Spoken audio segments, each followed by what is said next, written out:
CM Nitish Kumar ने एक बार फिर से जातीय जनगणना को लेकर देश के लिए बेहद जरूरी बताया है। उन्होंने कहा कि अगर जातीय जनगणना नहीं होती है तो ये उचित नहीं है। सीएम ने कहा कि जातीय जनगणना की मांग बिल्कुल उचित है। इससे लोगों को लाभ मिलने वाला है। जातीय जनगणना होने के बाद ही लोगों की वास्तविक स्थिति की जानकारी मिल पाएगी।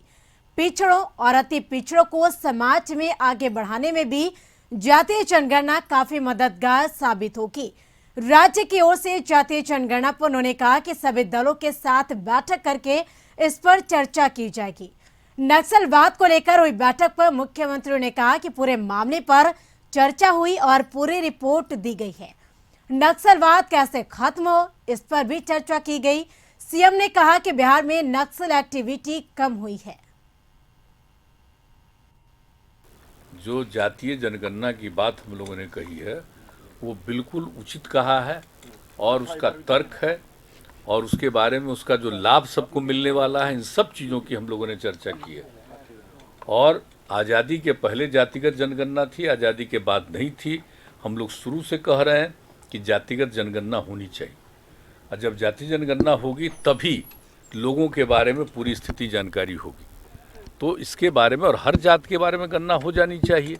तो अगर हो जाती है तो उसके बाद फिर कौन पीछे है उसको आगे करने के लिए आप और बेहतर निर्णय ले सकते हैं। तो हम लोगों ने बिहार की तरफ से जो बातचीत किया, हम लोग फिर एक बार बातचीत करेंगे।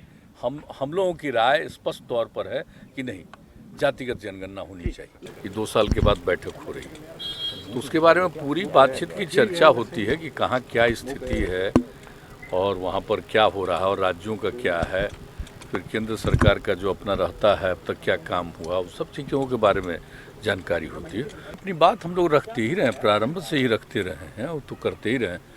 और आप जान लीजिए कि इसके चलते बिहार में नक्सल प्रभाव घटा है, काफ़ी घटा है। लेकिन फिर भी हम लोग इस बात के लिए सबको सचेत रखते हैं कि उनकी एक्टिविटी घटी है और जो जितना भी काम हो रहा है अब उनके साथ लोग नहीं हैं। तो लोगों के विकास के लिए, लोगों को आगे बढ़ाने के लिए काम किया जाएगा, तभी तो है कि कोई उसके पीछे नहीं जाएंगे। तो ये तो हम लोगों ने प्रारंभ से ही किया।